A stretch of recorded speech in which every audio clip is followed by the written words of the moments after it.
নমস্কার তুলা রাশির বন্ধুরা, আজকে আমরা আগামী এপ্রিল মাসটি আপনাদের কেমন কাটবে সেই সম্পর্কে আলোচনা করতে চলেছি।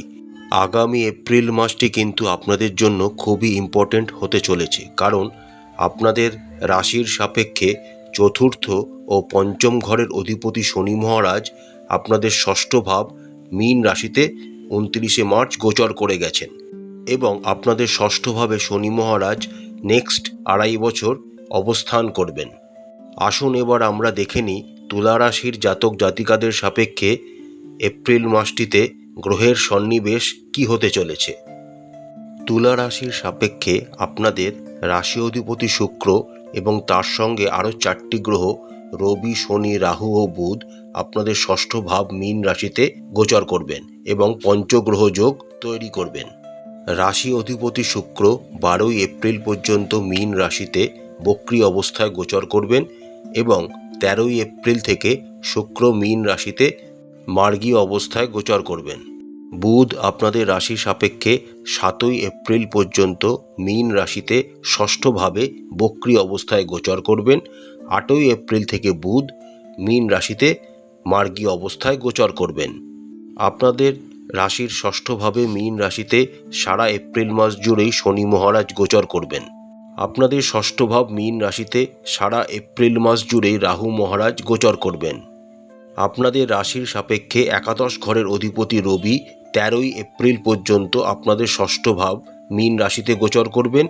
14ই এপ্রিল থেকে আপনাদের একাদশ ঘরের অধিপতি রবি আপনাদের সপ্তম ঘর মেষ রাশিতে তুঙ্গস্থ অবস্থায় গোচর করবেন। সারা এপ্রিল মাস জুড়েই আপনাদের অষ্টম ভাব বৃষ রাশিতে দেবগুরু বৃহস্পতি গোচর করবেন। এপ্রিল মাসের প্রথম 2টি দিন মঙ্গল আপনাদের নবম ভাব মিথুন রাশিতে গোচর করবেন। 3রা এপ্রিল থেকে মঙ্গল আপনাদের দশম ভাব কর্কট রাশিতে গোচর করতে শুরু করবেন এবং সেখানে তিনি নিচস্থ হবেন।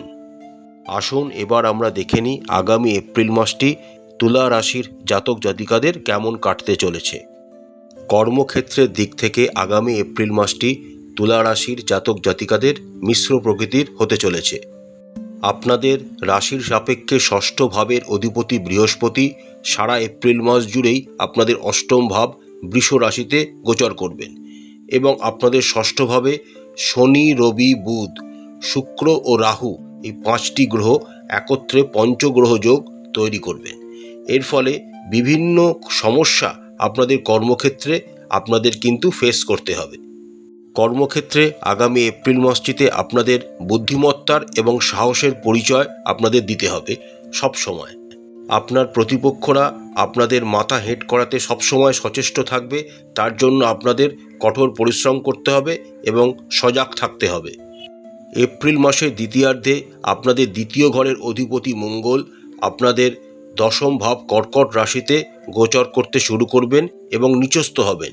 তাই এই সময় নিজেদের কলিগস বা ঊর্ধ্বতন কর্তৃপক্ষের সাথে খুব ভালোভাবে কথাবার্তা বলবেন। কোনো রকম কটু কথা বা অভদ্র আচরণ তাদের সাথে করবেন না, তাহলে আপনাদের কর্মক্ষেত্রে বিভিন্ন ঝামেলার সম্মুখীন হতে হবে। এপ্রিল মাসের শুরুতে মঙ্গল, যিনি আপনাদের সপ্তম ঘরের অধিপতি, নবম ভাব মিথুন রাশিতে গোচর করবেন। এই সময়কালে আপনারা ব্যবসার জন্য বিভিন্ন ভ্রমণের জায়গায় যেতে পারেন। 3রা এপ্রিল যখন মঙ্গল আপনাদের দশম ভাব কর্কট রাশিতে গোচর করতে শুরু করবেন এবং দিগ্বল লাভ করবেন, তখন থেকে আপনাদের ব্যবসা সম্প্রসারণ আপনারা পরিলক্ষিত করবেন। বিভিন্ন ব্যবসায়িক সম্পর্ক অনেক দৃঢ়তা পাবে এই সময়। যে সমস্ত তুলা রাশির জাতক জাতিকারা এই সময় তার জীবনসঙ্গীর নামে বা জীবনসঙ্গীর সাথে কোনো রকম ব্যবসায় জড়িত রয়েছেন, তারা এই সময় কিন্তু অনেক উন্নতি করতে পারবেন। অর্থনৈতিক দিকটির কথা বললে আগামী এপ্রিল মাসটি তুলা রাশির জাতক জাতিকাদের জন্য উত্থান পতনে পূর্ণ হতে চলেছে। নিজেদের অর্জিত অর্থকে জমানোর দিকে আপনাদের মনোযোগ দেওয়া উচিত হবে, না হলে আপনাদের ব্যয় কিন্তু অনেক বেড়ে যাওয়ার সম্ভাবনা রয়েছে। সারা এপ্রিল মাস জুড়েই আপনাদের দ্বাদশ ঘর কন্যা রাশিতে কেতু মহারাজ গোচর করবেন। তার সাথে আপনাদের ষষ্ঠ গৃহে পঞ্চগ্রহ রবি, বুধ, শুক্র, রাহু এবং শনি একত্রে গোচর করবেন এবং তার সাথে সবচেয়ে শুভ গ্রহ দেবগুরু বৃহস্পতি আপনাদের রাশির সাপেক্ষে অষ্টমভাবে গোচর করবেন। তার পঞ্চম দৃষ্টি আপনাদের দ্বাদশ ভাবের ওপর পড়বে। এর ফলে আপনাদের ব্যয় কিন্তু ক্রমাগত বৃদ্ধি পেতেই থাকবে। তবে আশার আলো একটাই, দেবগুরুর বৃহস্পতির সপ্তম দৃষ্টি আপনাদের দ্বিতীয় ভাব বৃশ্চিক রাশির ওপর থাকার জন্য আপনারা মাসের দ্বিতীয়ার্ধে কিছুটা সমস্যার থেকে মুক্তি পাবেন। এবং রবি যখন আপনাদের ষষ্ঠ ভাব থেকে সপ্তম ভাবে গোচর করে যাবেন এবং তুঙ্গস্থ হবেন, তখন আপনারা কিছুটা রেহাই পাবেন এবং অর্জিত অর্থকে আবার সঞ্চয় করতে পারবেন। 14ই এপ্রিলের পর যে সমস্ত তুলা রাশির জাতক জাতিকারা ব্যবসায় যুক্ত রয়েছেন তারা ব্যবসায় সাফল্য তারা পেতে চলেছেন। চাকরির সাথে যারা যুক্ত রয়েছেন তারাও সাফল্য পাবেন। তবে এপ্রিল মাসের প্রথমার্ধটিতে আপনাদের অর্থনৈতিক দিক থেকে যথেষ্ট সাবধানতা অবলম্বন করতে হবে, না হলে বিপদ বাড়ার সম্ভাবনা প্রবল। স্বাস্থ্যের কথা বললে আগামী এপ্রিল মাসটি আপনাদের দুর্বল হওয়ার সম্ভাবনা রয়েছে, কারণ আপনাদের রাশি অধিপতি শুক্র ষষ্ঠভাবে মীন রাশিতে গোচর করবেন এবং তিনি রাহু, শনি, বুধ ও রবির সংস্পর্শে থাকার জন্য দুর্বল অবস্থায় থাকবেন এবং 12ই এপ্রিল পর্যন্ত তিনি মীন রাশিতে বক্রী অবস্থায়ও থাকবেন। তার ফলে বিভিন্ন শারীরিক অবস্থার ওঠানামা কিন্তু আপনাদের এই সময় ফেস করতে হবে। বিশেষ করে পেটের সমস্যা বা হজমের কোনো সমস্যা আপনাদেরকে ভোগাবে প্রচণ্ডভাবে। তার সাথে সাথে মূত্রনালীর কোনো সংক্রমণও আপনাদের এই সময় দেখা দিতে পারে। ষষ্ঠ ঘরের অধিপতি বৃহস্পতি অষ্টমভাবে এবং অষ্টম ঘরের অধিপতি শুক্র ষষ্ঠভাবে থাকার জন্য এই পরিবর্তন যোগ সৃষ্টি করার জন্য বিভিন্ন দিক থেকে স্বাস্থ্যের সমস্যা কিন্তু আপনাদের আসতে চলেছে। এপ্রিল মাসের দ্বিতীয়ার্ধে যখন রবি আপনাদের সপ্তম ভাব মেষ রাশিতে তুঙ্গস্থ অবস্থায় গোচর করতে শুরু করবেন, তখন থেকে আপনারা নিজের স্বাস্থ্যের উন্নতি পরিলক্ষিত করবেন। যে সমস্ত তুলা রাশির জাতক জাতিকারা বিবাহিত, আগামী এপ্রিল মাসটি তাদের জন্য খুবই অনুকূল যেতে চলেছে। আপনাদের রাশির সাপেক্ষে সপ্তম ঘরের অধিপতি এপ্রিল মাসের প্রথম কটা দিন আপনাদের নবমভাবে গোচর করবেন। এই সময় আপনারা আপনাদের জীবনসঙ্গীকে নিয়ে কোনো আনন্দদায়ক জায়গায় ভ্রমণে যেতে পারেন, যা আপনাদের বন্ডিংকে আরও শক্তিশালী করবে। 3রা এপ্রিল যখন মঙ্গল আপনাদের দশম ভাব কর্কট রাশিতে গোচর করতে শুরু করবেন এবং নিচস্থ হবেন, তখন যদি আপনাদের জীবনসঙ্গী চাকরিজীবী হন, তাদেরকে তাদের চাকরি ক্ষেত্রে কিছু সমস্যার সম্মুখীন হতে হবে। তাই আপনাদের উচিত হবে এই সময়কালটিতে তাদের পাশে থাকা।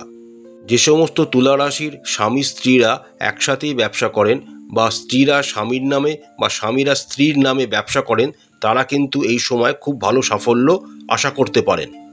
অর্থাৎ আগামী এপ্রিল মাসটি তুলা রাশির যে সমস্ত জাতক জাতিকারা বিবাহিত তাদের জন্য খুবই অনুকূল হতে চলেছে। যে সমস্ত তুলা রাশির জাতক জাতিকারা প্রেমের সম্পর্কে রয়েছেন তাদের জন্য কিন্তু আগামী এপ্রিল মাসটি যথেষ্ট চ্যালেঞ্জিং হতে চলেছে। আপনাদের রাশির সাপেক্ষে পঞ্চম ভাবের অধিপতি শনি মহারাজ ষষ্ঠভাবে রাহু, রবি, বুধ ও শুক্রের সম্পর্কে গোচর করবেন। এর ফলে তিনি দুর্বল অবস্থায় থাকবেন। তার ফলে আপনাদের প্রেমের সম্পর্কের ক্ষেত্রে বিভিন্ন সমস্যা আসতে পারে।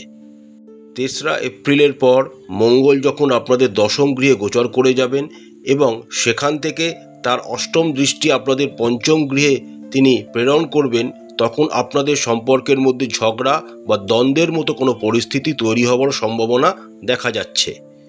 তাই খুব সাবধানতার সাথে আগামী এপ্রিল মাসটি যে সমস্ত তুলা রাশির জাতক জাতিকারা প্রেমের সম্পর্কে রয়েছেন তাদেরকে অতিবাহিত করতে হবে। পারিবারিক দিক থেকে আগামী এপ্রিল মাসটি তুলা রাশির জাতক জাতিকাদের মিশ্র হওয়ার সম্ভাবনা দেখা যাচ্ছে। আপনাদের রাশির সাপেক্ষে চতুর্থ ঘরের অধিপতি শনি মহারাজ সারা এপ্রিল মাস জুড়েই ষষ্ঠভাবে অবস্থান করবেন এবং রবি, বুধ ও শুক্রের সাথে সম্পর্কিত থাকবেন। এমন পরিস্থিতিতে আপনাদের পারিবারিক সম্পর্কে টানাপোড়েন দেখা দেবে এবং পরিবারের সম্প্রীতির অভাব আপনারা পরিলক্ষিত করবেন।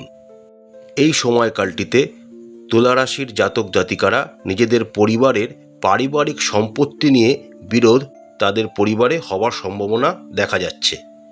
এপ্রিল মাসের দ্বিতীয়ার্ধে মঙ্গল যখন আপনাদের কর্কট রাশির অর্থাৎ দশম ঘরে গোচর করে যাবেন এবং সেখান থেকে তার সপ্তম দৃষ্টি আপনাদের চতুর্থ ঘরে প্রেরণ করবেন, তখন আপনাদের কিন্তু পরিবারে অশান্তি বা ঝামেলা হওয়ার সম্ভাবনাও দেখা যাচ্ছে। মঙ্গল যেহেতু আপনাদের রাশির সাপেক্ষে দ্বিতীয় এবং সপ্তম ঘরের অধিপতি, তাই এই সময়কালটিতে আপনারা আপনাদের পারিবারিক ঝামেলা মেটানোর জন্য নিজের স্ত্রী বা স্বামীর সাহায্য নিতে পারেন। তাহলে সেই সমস্যাগুলি সহজেই মিটে যাওয়ার সম্ভাবনাও দেখা যাচ্ছে। আপনাদের চতুর্থভাবে মঙ্গলের সপ্তম দৃষ্টি থাকার জন্য এই সময়কালে আপনাদের মায়ের স্বাস্থ্যের অবনতি হওয়ার সম্ভাবনাও দেখা যাচ্ছে। তার সাথে এপ্রিল মাসের মঙ্গল যেহেতু বেশিরভাগ সময়তেই আপনাদের দশম ভাব কর্কট রাশিতে নিচস্থ অবস্থায় থাকবেন, তাই এই সময়কালে আপনাদের পিতারও শরীর স্বাস্থ্যের অবনতি কিন্তু দেখা যাচ্ছে। তাই নিজেদের বাবা ও মায়ের শরীর স্বাস্থ্যের দিকে নজর দেবেন এবং অবশ্যই ডাক্তারি পরামর্শ নিতে ভুলবেন না। আপনাদের রাশির সাপেক্ষে তৃতীয় ঘরের অধিপতি দেবগুরু বৃহস্পতি অষ্টম ঘরে অবস্থান করার জন্য আপনাদের ভাই বোনেদের সাথেও সম্পর্কের অবনতি হবার সম্ভাবনা দেখা যাচ্ছে। তবে মাসের দ্বিতীয়ার্ধে যখন রবি আপনাদের সপ্তম ঘরে তুঙ্গস্থ হয়ে গোচর করতে শুরু করবেন, তখন আপনারা আপনাদের পারিবারিক জীবন অনেকাংশে ভালো হতে দেখতে পাবেন। যেহেতু রবি আপনাদের একাদশ ঘরের অধিপতি, অর্থাৎ ইচ্ছা পূরণ এবং আয়ের অধিপতি, তখন যিনি সপ্তম ঘরে গিয়ে উচ্চস্থ হবেন বা তুঙ্গস্থ হবেন, তখন আপনাদের পরিবারে অনেক ঝামেলা ধীরে ধীরে মিটতে শুরু করবে। প্রতিকারস্বরূপ তুলা রাশির জাতক জাতিকারা রাশি অধিপতি শুক্রের বীজ মন্ত্র 108 বার করে জপ করবেন। প্রতি মঙ্গলবার কোনো মন্দিরে গিয়ে মতিচুরের লাড্ডু প্রসাদ হিসাবে বিতরণ করবেন। শনিদেবের বীজ মন্ত্র জপ করবেন। প্রতি শুক্রবার দেবী মহালক্ষ্মীর মন্ত্র জপ করবেন এবং তার পূজা আপনার জন্য খুবই উপকারী হবে। এবং অবশ্যই হনুমান চালিসা পাঠ করবেন। যদি আপনারা সময় না পান তাহলে একটি নির্দিষ্ট সময় সেটিকে শুনতেও পারেন, তাহলেও আপনারা অনেকাংশে উপকৃত হবেন। আশা করছি বন্ধুরা, আগামী এপ্রিল মাসটি প্রত্যেক তুলা রাশির জাতক জাতিকাদের খুব ভালো কাটবে। মা কালী আপনাদের মঙ্গল করুন, আপনাদের সমস্ত মনস্কামনা এবং মনের ইচ্ছা মা কালী পূরণ করুন।